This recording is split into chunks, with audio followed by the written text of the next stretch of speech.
Hello everyone, this is BaoHui. I'm from Xi'an, China. Today I'm going to share a case on the localization of flipped classroom in China. First, I would like to introduce myself, and the characters are small, so I would just point and let you know I have been a high school chemistry teacher to start my career, and later I became a teacher educator after I received my master degree in chemistry education from Beijing Normal University in China. And I received my doctorate degree from the University of Michigan in 2003. And then I did my postdoc work in Carnegie Mellon and University of Pittsburgh. I worked in the US for 2 years, and then I went to National Institute of Education, Nanyang Technological University in 2005 and worked there for 6 years. In 2011, I went to Nanjing University, became a professor there, and until this year, I started my career as the Dean of School of Education in Shanxi Normal University. Let's say, based on the presentation title, we want to see that what are the innovative educational technology that we can make use nowadays. You can see some of that, the Google, the glasses, and flipped, or this well-known gentleman and his innovation, and among many other things. And let's see the technologies. Wearable technology, virtual reality, flipped classroom, e-school bag, intellectual classroom, MOOCs, and more. So these are innovative educational technologies. And how can this ICT supported teaching innovation? How can this technology become ICT supported or facilitated teaching innovation? And especially how to make the experience, the innovation from other countries, from overseas, to serve our own country's needs, which I mean localization, become a big issue. So this time, my presentation will be around the 5 things here. One is, what is teaching innovation? What does ICT facilitated teaching innovation look like? And what is localization and how people have been doing that? And my presentation will be around a real case on the localization of flipped classroom in China. And then I will summarize and see what we can learn from the case. What is teaching innovation? Some people say it is in terms of the products of learning or teaching. Some people say it is in regard to the process of teaching. And some other people say it is about having innovative teachers. And some other people also argue the innovative teaching or teaching innovation will be around problem solving instead of just presenting information. Okay, then what is ICT facilitated teaching innovation? Let's see here. I have an x-axis, which is student engagement, and I have a technology axis here. And we would say, to this direction, we want to increase the technology use and also student engagement. Then the ICT facilitated teaching innovation will promote active and innovative learning. Okay, that's the desired situation. Then what is the situation now? We found ICT has changed student learning methods, demonstration of content, and learning environment. But how can ICT improve teachers' competence in innovative teaching and the development of students' innovation competence. And ICT facilitated teaching innovation should also target problems in teaching. What are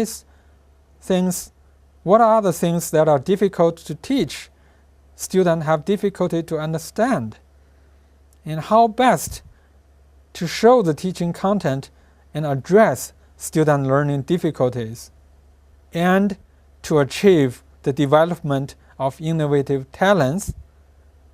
At the same time, teachers might also develop their own TPCK, which stands for Technology Pedagogical Content Knowledge, how we can use technology to address student learning difficulties, especially in different subject area.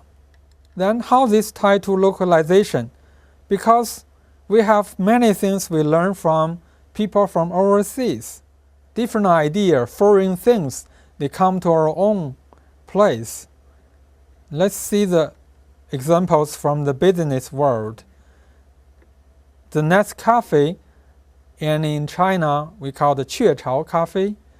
McDonald's, we have a Chinese name called 麦当劳.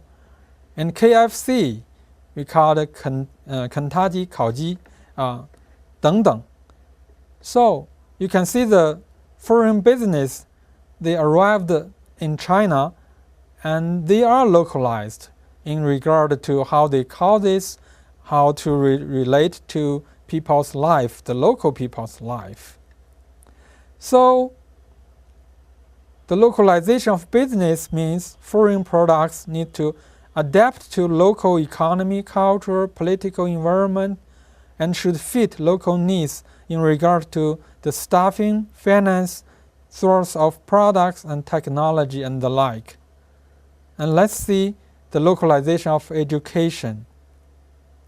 It refers to the adaptation of foreign things, people's behavior, ideas, regulation, etc., to fit local needs, to fit local people's learning needs. It also refers to the self-adjustment of local things in order to address outside challenges. And during this process, it will involve the localization of teaching, localization of curricula, and all this need to serve the local needs. And the purpose for such localization is for people to actively adopting foreign culture and transforming it into energy for local development based on the local needs.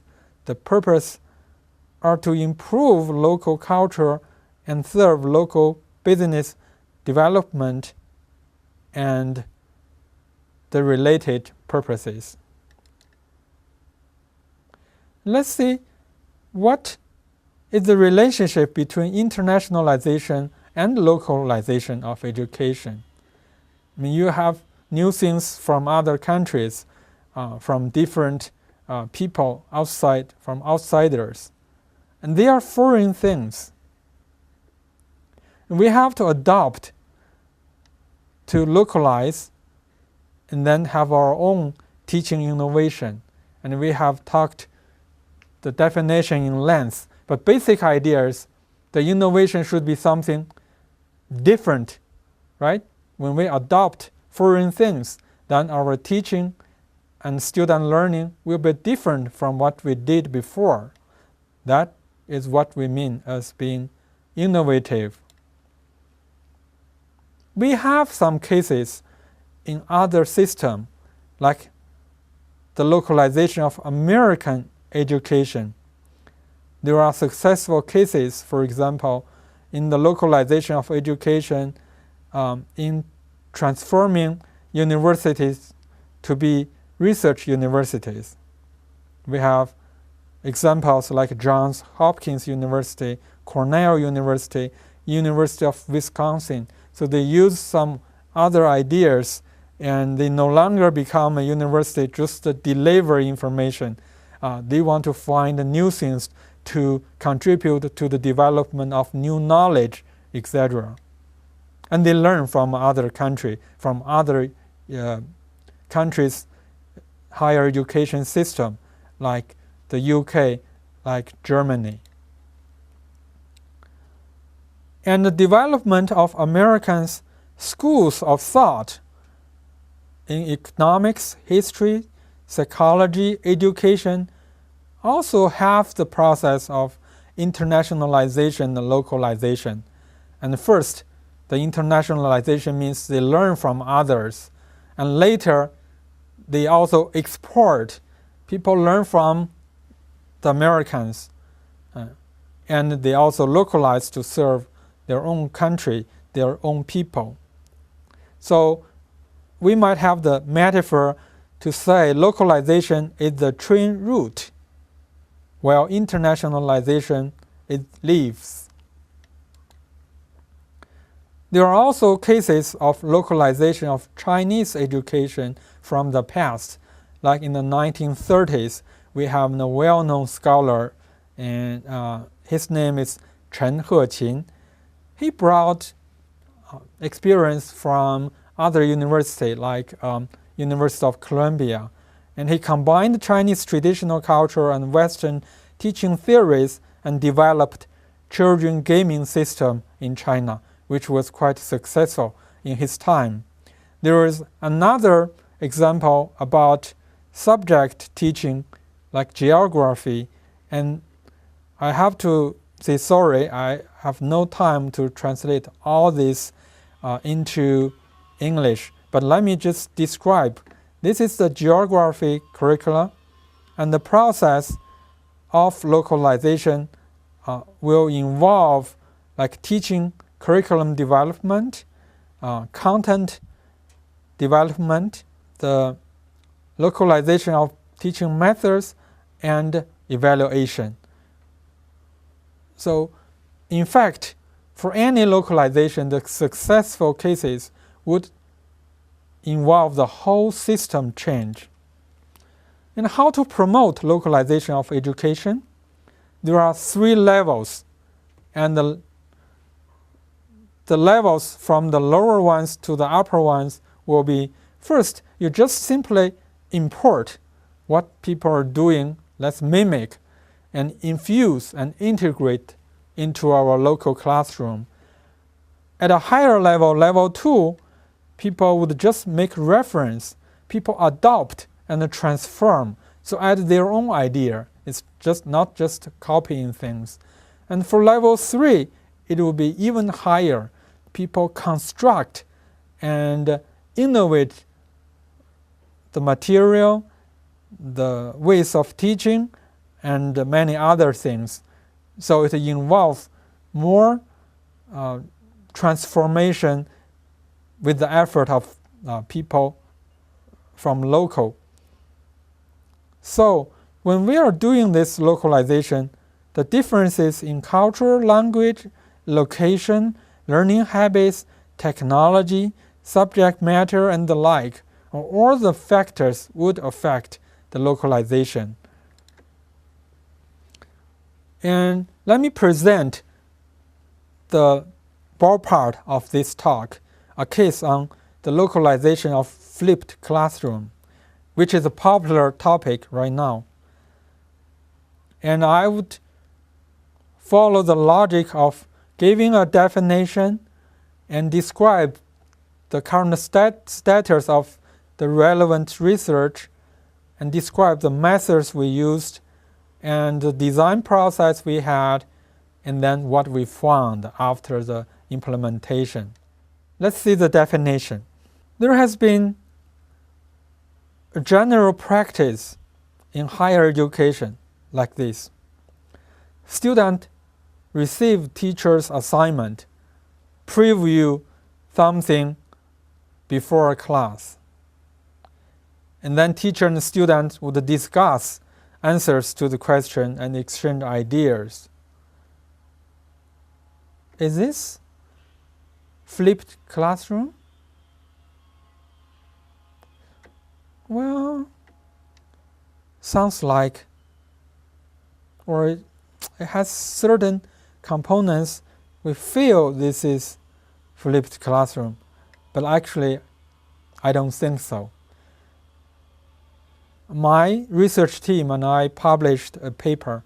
Later I will describe that how popular this paper is right now. And we define flipped classroom in this manner. We think flipped classroom reverses the two stages in learning: knowledge transformation and knowledge internalization.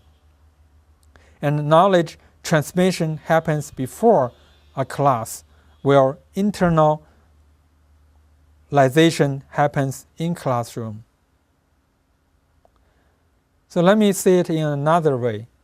The traditional class, teacher deliver talks, present new ideas in classroom. So this might be the knowledge transmission part.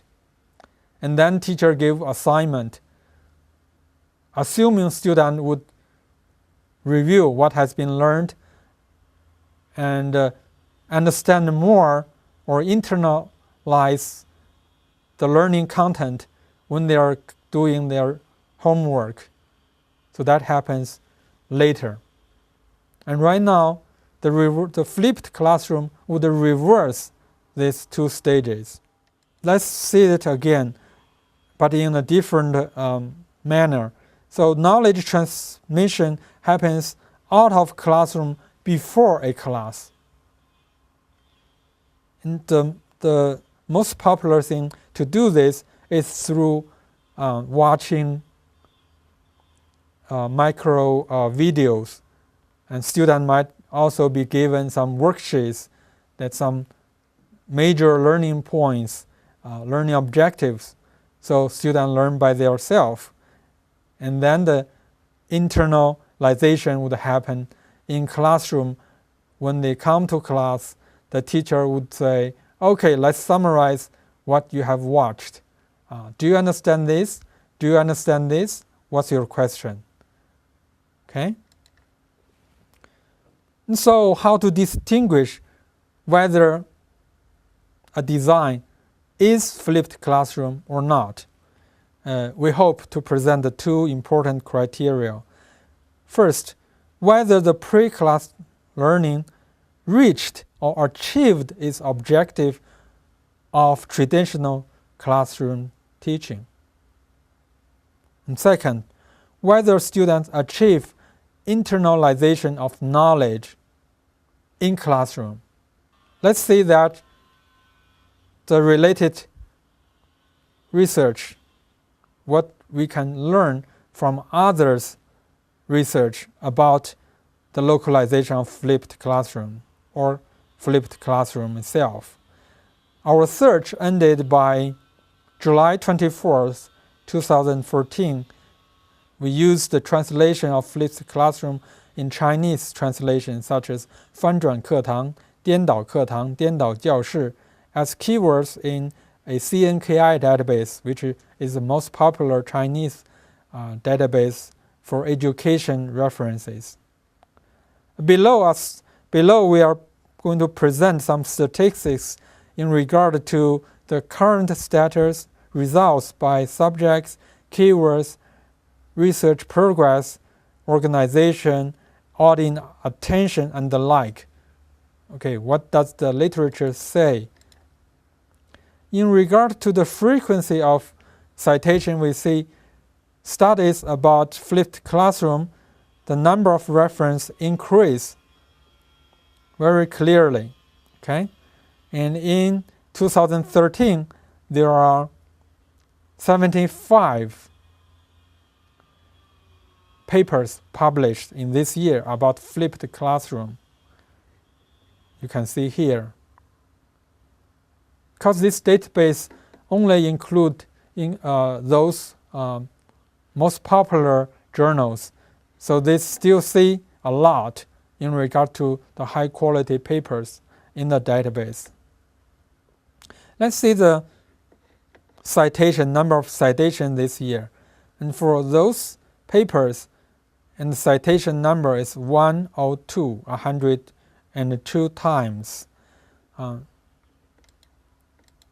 let's also see the number of downloads. This is becoming interesting.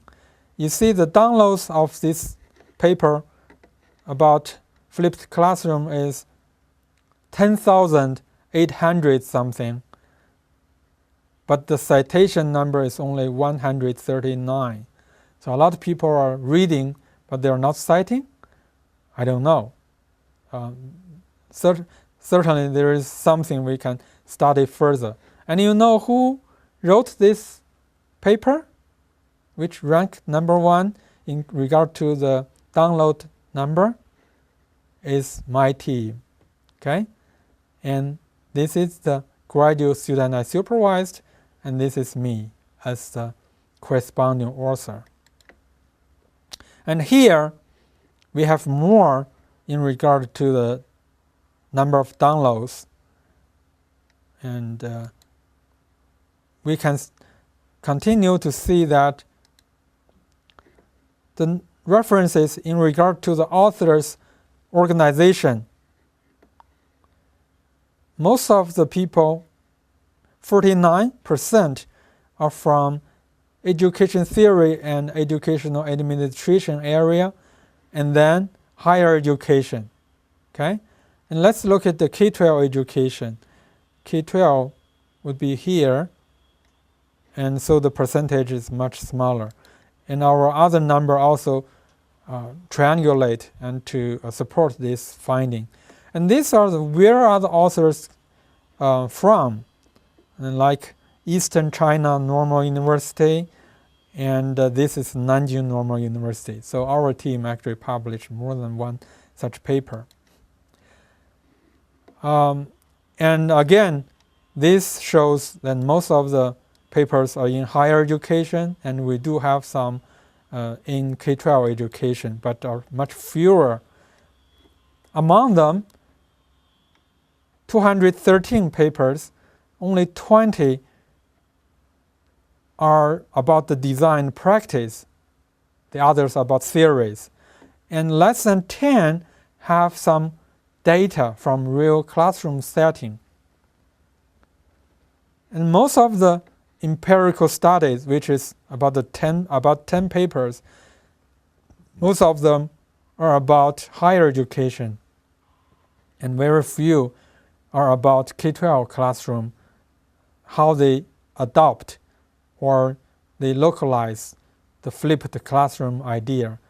And that's why we are doing that. Okay?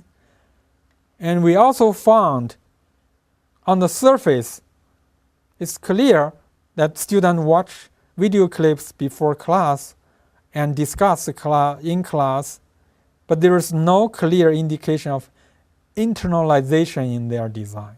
So that's also the drawback. So the question for our research was how to localize flipped classroom and make it a regular teaching according to the regular teaching schedule based on local situation and promote student thinking and problem solving. So now let's see our methods. It took us a year in a high school. This high school was supposed to be one of the most influential one in adopting flipped classroom idea in northwestern China. Researchers were non-participating observers, means us from out of the school.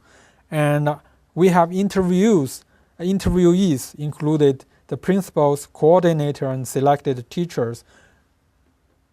And we also have some other data like student notes, teacher video, and these were collected for our triangulation purpose.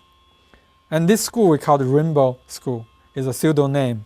And the students were first year high school students in 2013. And we found there were 6 flipped classroom. They used this in regular classroom in several subject area like Chinese, English, science. And we chose 2 out of the 6 such flipped classroom. and we make pairs. We have the 2 pairs.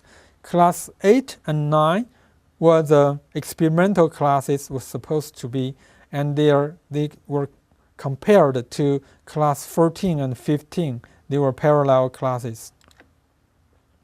And so about the methods, and we first to say what are the stages in this study. We had the preparation stages, we had teacher training, student training, hardware and software development. We have research team, and also the teaching support team, and there are also that in detail all this platform, and then we have the implementation part. And then we have evaluation part. And when I look at the errors, I want you to realize it's not very clear cut. Actually, these circles would go cycles by cycles. We have smaller cycles to make sure that everything would contribute to the development, and new ideas get implemented in the next cycle of implementation. First, the teacher training. Teachers, first, they have self-learning, and they also have group discussion. The training content included education theories, the meaning of flipped classroom, the design of macro videos, organization of classroom activities, study group design, hardware and software usage, etc. And these are things that are listed here in their stages. And so this just in more detail. And students also were trained. The teachers presented flipped classroom that fulfill student dream. So this is the title of teacher presentation, and the goal was to stimulate student interest and let the students to understand and accept flipped classroom idea. And these are also the detailed arrangement of this content of these learning activities. And we also have research team like us from university, and also the researcher and practitioners from this school.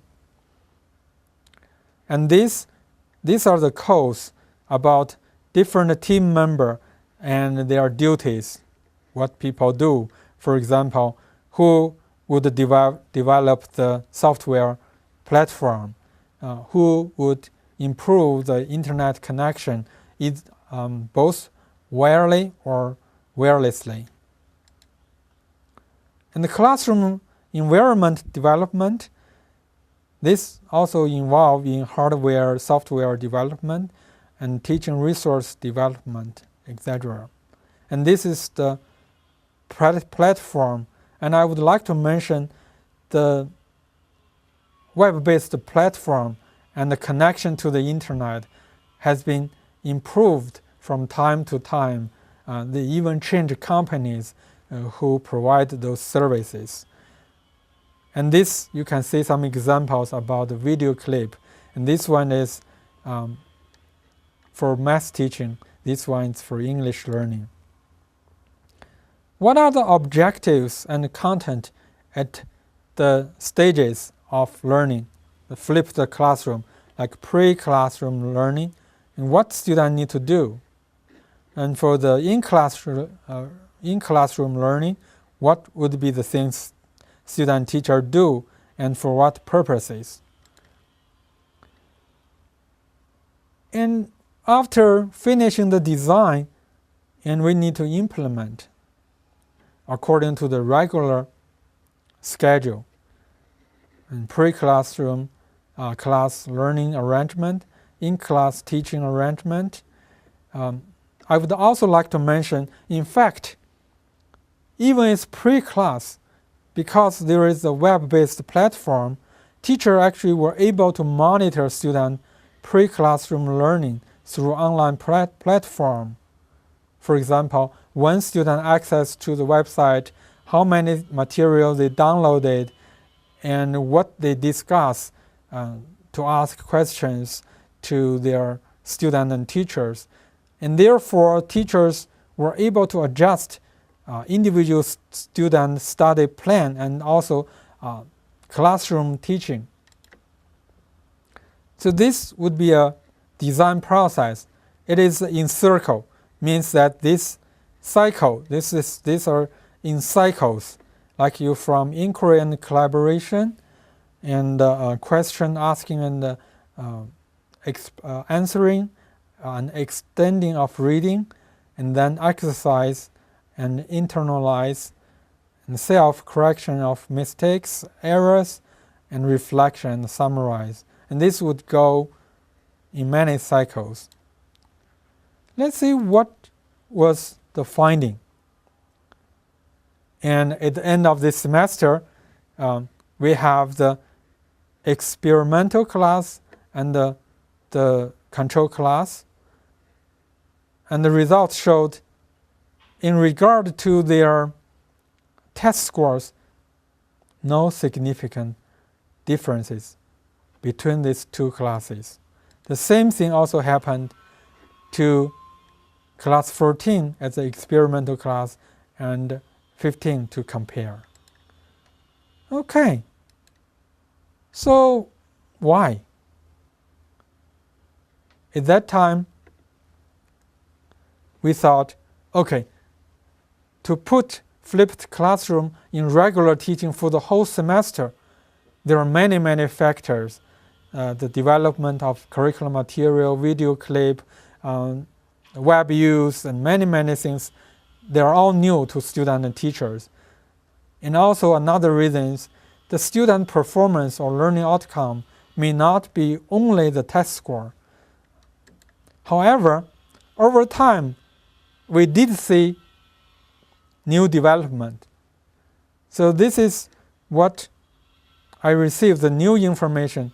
Also the same classes, they still use flipped classroom idea. And this is half a year after we ended our data collection. And according to the coordinator from the school, they observed that student test scores improved, students had more conversation in classroom, exchanges, and more questions. And their interests, test scores, classroom involvement, they all are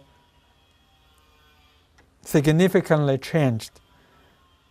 So we think it is still that positive flipped classroom can work in some school and classroom. And so let's see what we learn from there. And we learn more systematic research design, longer time for empirical study are necessary. And we need to consider teachers' thinking, belief, and training. And students need to develop their self-regulated learning competence. And this does not happen naturally. Even you give them time to watch video clip out of classroom, and they still need to say what would be their motivation, intrinsic motivation primarily, and how to regulate their learning, and what are the strategies to be more focused, etc. And we also need to improve online platform, network connection, don't stack many things, and teaching schedule and progress. So with those lessons learned, you can refer to some more papers or something we have cited, including ours. Unfortunately, they are in Chinese. I hope my team and I would work harder to try to publish in English. And I thank my student Jinlei Zhang, who finished his thesis, master thesis, and now he has started working. And Miss Zhang Yazhen from Zhejiang College, and Miss Zhang Yujiang from the school, for their contribution to the development of the presentation as well as the study. And now, I thank you for listening. If you have question and answer, if I can connect it online and we can have a live discussion, I will be prepared.